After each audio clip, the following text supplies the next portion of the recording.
Gon' vote. Everybody gon' vote. Everybody gon' vote. Everybody gon' vote. Comrade! Labor right, them a go down, bong. Them a go down, bong. Them a go down. Is that? Margie, him a God picking. No hope their work if you touch Margie. Margie, him a God picking. No hope their work if you touch Margie. We now vote for Labour. Orange we a come out in now. If you love the PNP, who no step out for Marky G. Jamaica just come along with we. People time come. People time is up. Welcome Jamaica's next Prime Minister, the President of the People's National Party, Comrade Mark Jefferson Golden, Jamaica's next Prime Minister, in Claremont Square, in South East St. Anne. Welcome the Comrade Leader. We're ready. Yeah, we're ready. Into PNP territory. Yeah, we're ready. The people them ready. We're ready. Yeah, we're ready. Hometown of Bob Marley. We're ready. Yeah, we're ready. The stalwart PNP constituency. St. Anne South East. In very short order. From Kingston straight to Bay. Jamaica's next Prime Minister. Get ready to make up a new way. President of the People's National Party.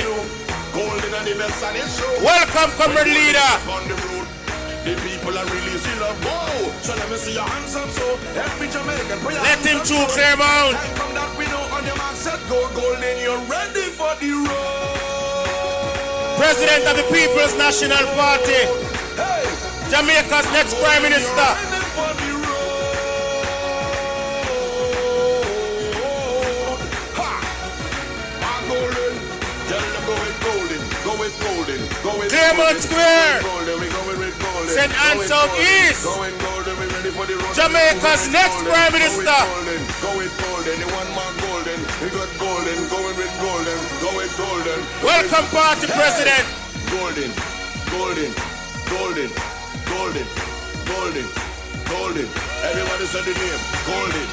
Golden. Golden. Golden. Golden. Golden. Golden.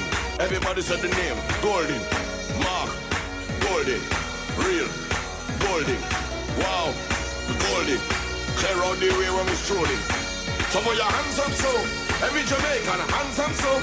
Time from that we know. On your mark set go. Golden, you're ready for the road.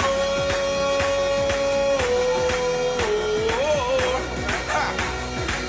Golden, we're ready for the road. The following is a release from the People's National Party Media Unit. So I'm here today at the Cornwall Regional Hospital. I came and I made myself available. I presented myself at an event which was really a grand PR effort. Again, another PR effort by this group. But what took place today? A ribbon cutting for a section of the Cornwall Regional Hospital, an administrative section, a fraction of the Cornwall Regional Hospital. And the minister in his address would like us, so to the mayor, would like us to believe that this is a big day. A big day after 8 years of this hospital under renovation.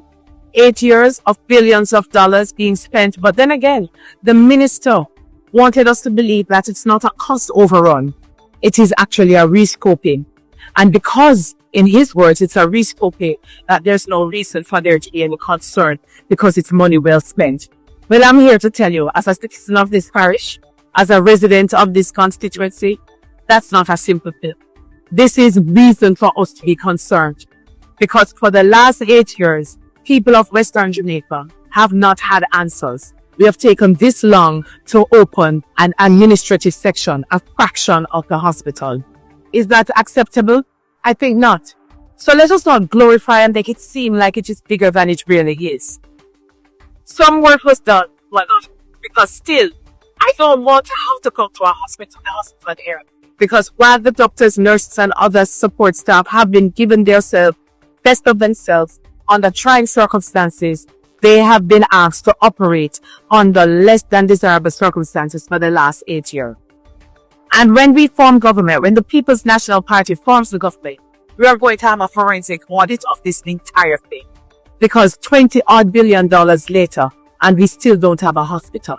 Another PRing over the people, prioritizing PR over people. And today we're saying it is time we prioritize people over PR. Today, I came here because I needed to see for myself.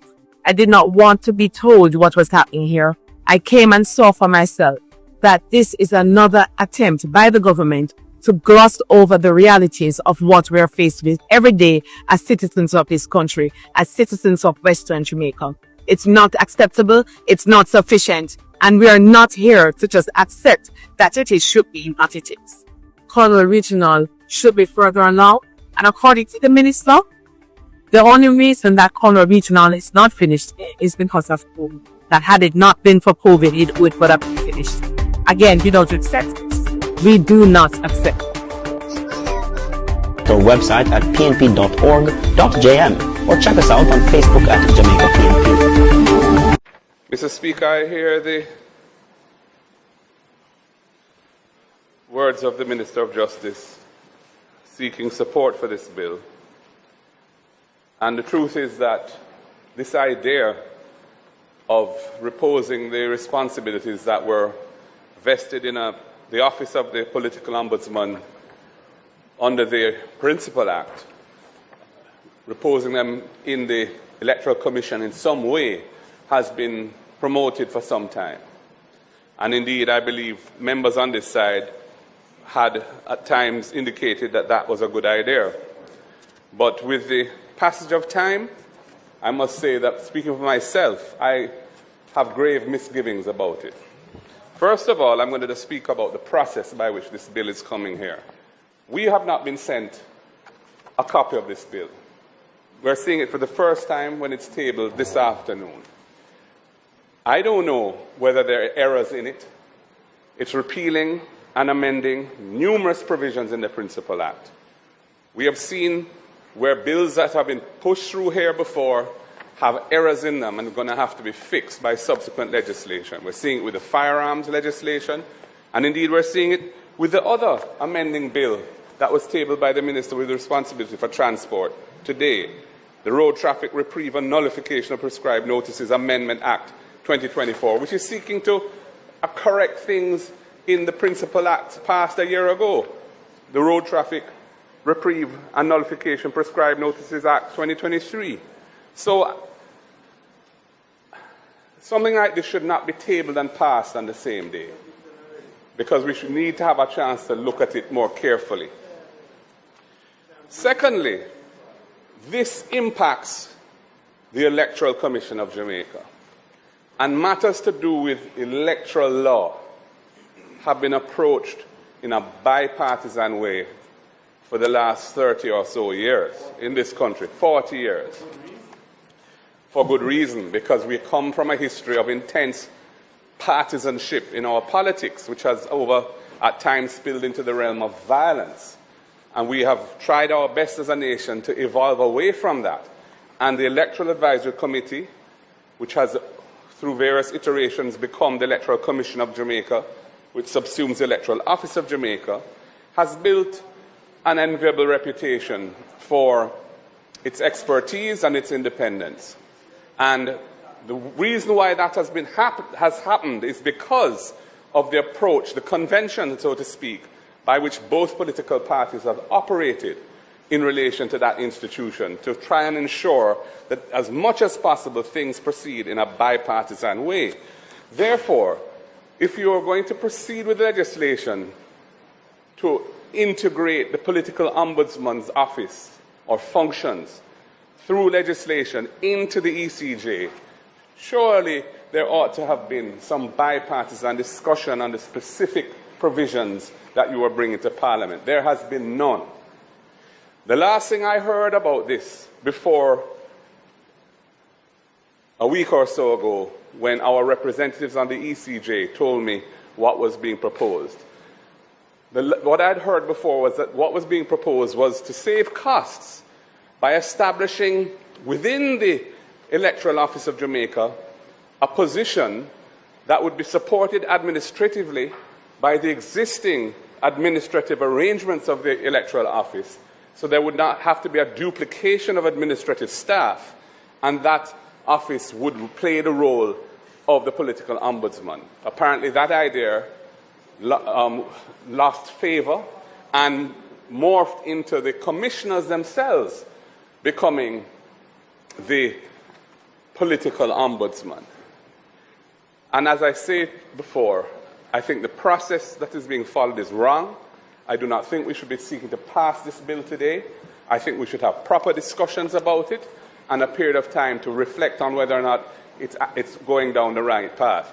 From a substantive point of view, my misgivings are that the Electoral Commission has achieved a level of stature in the society, even internationally, because it is perceived as being independent and out of the fray.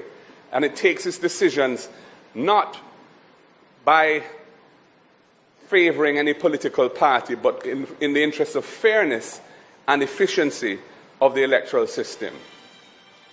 And that is a very valuable reputation to have developed. That stature should not be diluted, or we shouldn't play games with it. By investing these responsibilities in the ECJ, they are now going to have to adjudicate like a quasi-judicial body on matters that will be intensely in dispute between partisans in the political process. And that is now changing the character of the ECJ by giving them functions which are completely inconsistent with the detached, independent and objective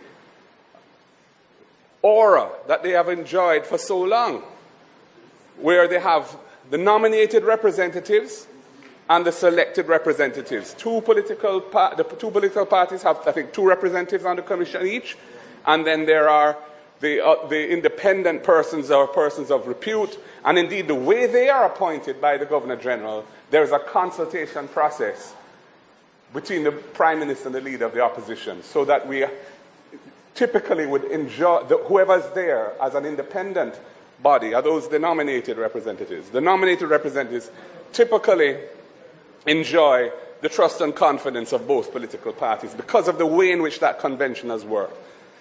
So I think this is going down a dangerous and wrong path. I do not think that the ECJ commissioners should take on this function of being an adjudicatory body on political disputes in the heat of election campaigns. That is completely inconsistent with the way in which they have operated in the past. And I don't think we should be going down this route. That's my own view. Secondly, what I've heard the minister say is that they are to function as a political ombudsman as an indivisible body. Now, I believe there are 9 ECJ commissioners. 9. This is like the US Supreme Court, which has 9 justices on it when it sits.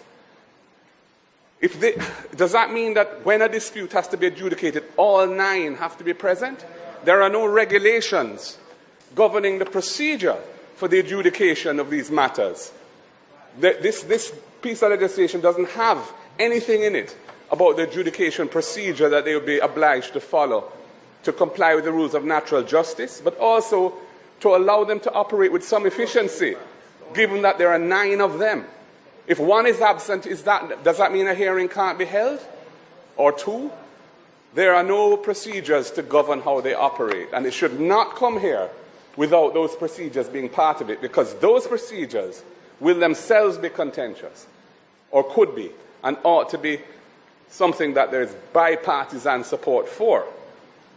This bill here says nothing about how this indivisible body of 9 commissioners will operate in practice and in law when a matter comes before them where 2 or more persons in the political fray have had a dispute of one sort or another in the heat of the electoral process. So I don't think this is ready. I don't think it's a good idea, and I cannot support it. The process is wrong. We were not involved in the development of this bill. We never had a chance to look at it. We do not know if it has errors or not. And in principle, I think it's going down a dangerous route. And I acknowledge, Minister, that in the past we may have supported this idea. But with the passage of time and the discussions that we've had, especially recently internally, at our executive and so on, we harbor grave concerns that this is not the right approach to be taking. And I don't like the idea of us having a difference of view in this forum on a matter like this, because that's not how we've operated in relation to the ECJ in the past. So it really pains me to having to be saying these things. But I have no alternative, because I hold these views strongly, and I think I'm right in principle, and I have to articulate my position on it.